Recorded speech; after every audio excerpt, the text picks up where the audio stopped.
Well, guys, the Euros and Copa America are almost over for the summer, and while they have provided some great memories and excellent competition, it's time to discuss and grade some of the different aspects of both of these competitions. Guys, Matty G back here with you on Football with Flags. Thanks so much for joining us as always. Let's get to it.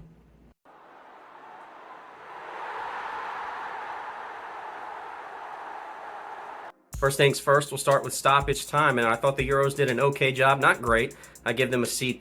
There were times during the first half I thought that they got it pretty spot on. There were some halves that went pretty smoothly that we really didn't need a whole lot of time added on, or none at all, which was totally fine. But between substitutions and injuries and someone running onto the field and other mishaps, different things like that, definitely felt that there were times during second halves of games that they did not provide enough stoppage time at the end of those. And as for Copa America, horrible. I mean, there were multiple times where a player would go down for 3 to 4 minutes just for an injury, get back up and continue to move on, and that would be the amount of time that we would get at the end of a game. That's just totally unacceptable. And I understand that CONMEBOL just likes to do things differently, but still, it's ridiculous with the amount of fouls that you would see during games, the stoppages of play, that there were times where we would only get a handful of minutes at the end of games. And this is something that really, looking back, while some people may not have agreed that Qatar should have hosted the World Cup, I thought Qatar did an excellent job of at least trying to put on the correct amount of time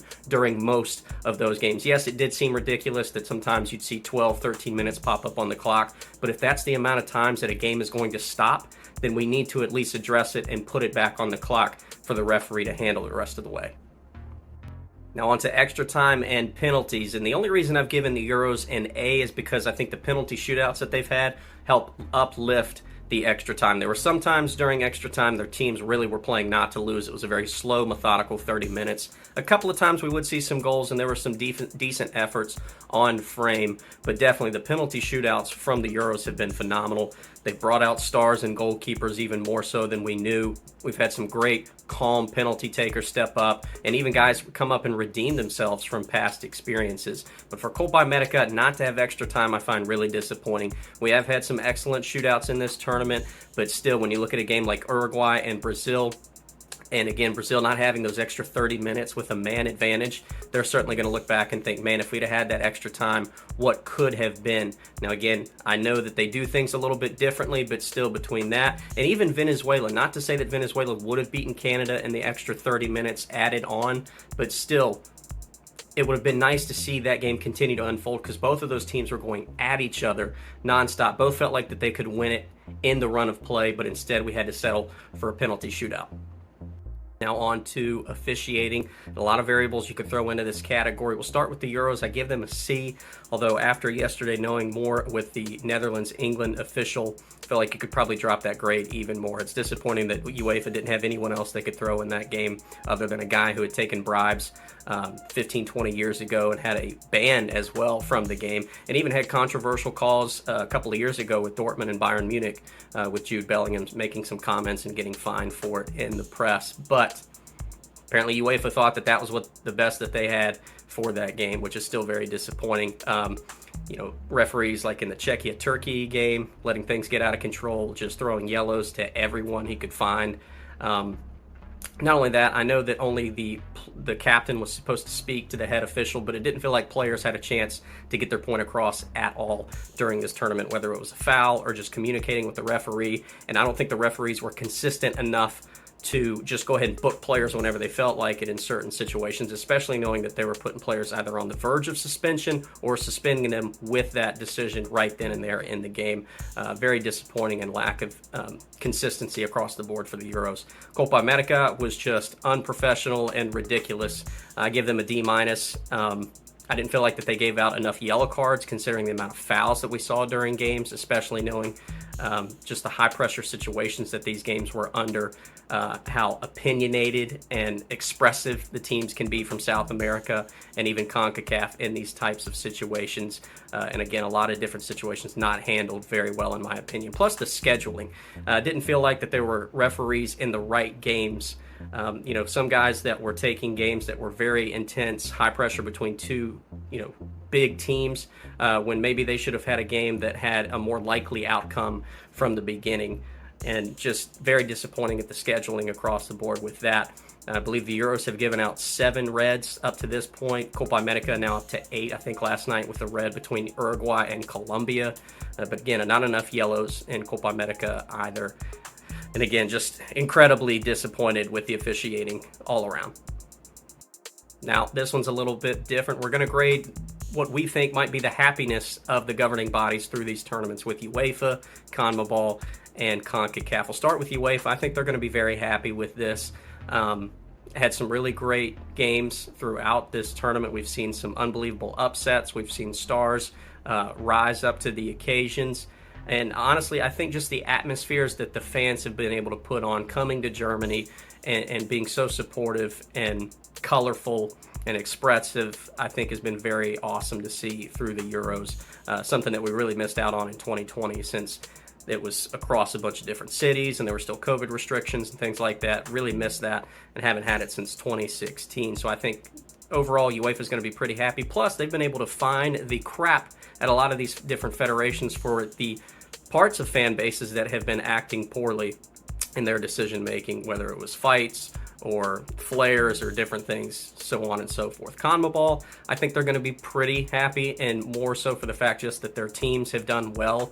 They've had great crowds in those games where it's been mainly just South American or 2 South American teams playing up against one another. You look at the crowd that Colombia and Uruguay had last night, unbelievable in Charlotte, and again, some really great crowds across the board following Argentina up to New York, Brazil out west. Pretty happy, and again, not going to have to worry about a CONCACAF team taking over the CONMEBOL prize. They'll have Argentina and Colombia going at that on Sunday night. But for CONCACAF, incredibly sad or disappointing, if you will. Canada did have a great run, a weird set of circumstances, but they dealt with them with Jesse Marsch being in charge here for his first major tournament. They got to a semifinal in their first ever Copa America, which is very special for them. But other than that, really not a lot to be happy about. The U.S., your hosts, did not perform the way that you wanted them to. Mexico still, just trying to look and find an identity, find a player pool that they can be happy with. Jamaica still have their issues. Costa Rica kind of in between some veterans and younger players, and who knows what their future is going to look like. Just really, really disappointing. And even Panama, while they did get out of the group, just getting smashed by Colombia. Obviously happy to get out of the group, but still not ideal to be competitive going forward with that. CONCACAF definitely should be disappointed. Not only that, but some of the crowds that they had at these games, especially like the U.S. game in Kansas City against Uruguay, that place looked pitiful with how many seats were still up and available at the top. Up next, VAR, and both of these sides I'm going to give a C. And some people are probably thinking, how are they not lower? Well, that's true.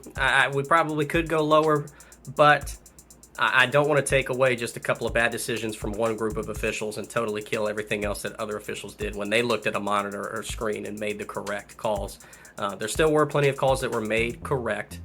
So I don't want to just kill the grade for every single person, but the goal versus USA and Uruguay, the offsides call, really disappointing in that, especially off different angles that you were able to see. And then the fact Peru didn't have anyone sent off against Canada with a headbutt on, I believe, Alistair Johnston just does not make sense to me whatsoever. Those two stand out the most, more than anything else. I'm sure there were a few others I'm not thinking of at the moment, but I give Copa a C.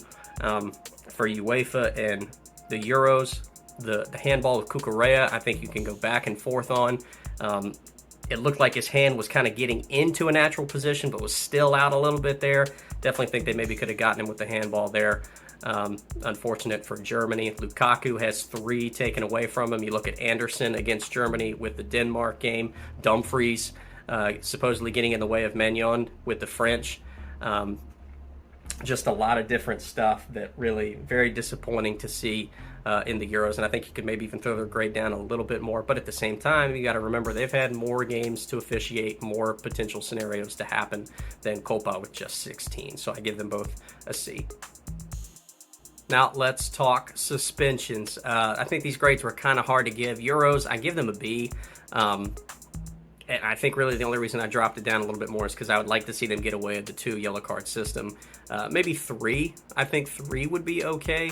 I don't know if they're ever going to just totally get rid of it, which I understand. I don't think we just want to see players going in and making tackles whenever they feel like it and potentially injuring players, that sort of thing. But we still want to see the best players from each team on the field. And I think 2 is maybe a bit harsh, especially knowing how some players got those yellows in this tournament when maybe it wasn't very fair and we saw some players miss some very important games. So I'd like to see them adjust that a little bit, maybe go to 3 or try something else. But for Copa America, I'm going to give them an A.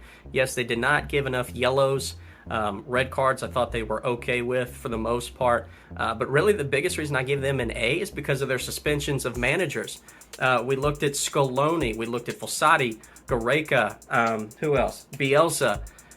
All these managers getting suspended for a game because they weren't able to bring their teams back out in time through halftime or maybe even at the beginning of the game. I love that. I really appreciate that because it's the 15 minutes or however much they have that a lot of time in the locker room and they need to get back out. Yes, I know that the U.S. stadiums, they have long stretches. Sometimes you got to walk a ways to get from the locker room, but still, they had their amount of time and Copa was not taking it. They said, look, we're going to just suspend all of you, and I actually really appreciate that. Well, there you have it, guys. A quick rundown of everything we really discussed, but a few more things to talk about right before I let you go. Definitely stoppage time needs to be fixed, especially in Copa America. Euros could certainly help. Yellows and reds and suspensions, I think they need to take a look at. We definitely need to take a look at officiating. Operations, though, I thought that between the pitch dimensions that Copa had with the selections of the stadiums that they used were very poor. The marketing for this tournament really didn't feel like that they got as much out of it as they could have, or maybe even as much as they got out of it in 2016 when they had it to the United States.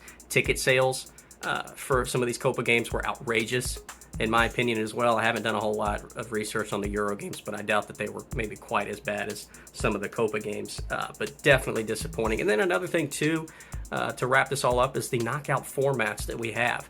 Now, again, I really like that we have 24 teams in the Euros, but did someone like Netherlands maybe benefit from finishing third and going to that side of the bracket and having to play Romania first and then Turkey next? Whereas, again, Austria obviously didn't handle their business, and France had a more difficult run through the other side. But maybe there's something that we could talk about potentially of addressing how we stack these teams going into the knockout stages, because they did finish third in their group, and they definitely had one of the quote-unquote easier draws, which I hate to say because, again, it was competitive across the board. But definitely something just to at least maybe discuss in another video down the road. And then on top of that, Copa having teams from the same group potentially meet each other's in the semifinals the way Argentina and Canada did. I can't stand that. I really wish they would have been able to just take, all right, we're going to have A1 play B2. We'll have C1 play D2, and we'll put that on one side of the bracket, and then vice versa on the other, so that we get a mix of teams. Because, again, no disrespect, but Argentina, without question, had the easiest run of anyone in this tournament. Yes, they've handled their business. They could only control what was put before them, but I did not appreciate that we had 2 teams from the same group just wind up meeting once again in the semifinals when you had teams like Uruguay, Colombia, and Brazil all on the other side of the bracket. I thought at least one of those should have had to come over to the left side of the bracket, but I digress. Well, guys, I certainly hope you enjoyed this video. Make sure to hit that like and subscribe button if you haven't already done so, and let us know your opinions down in the comments on anything that we discussed in this video or something that I left out as well. We've got plenty more content coming your way for you. I hope you all have a great day, and we'll see you soon.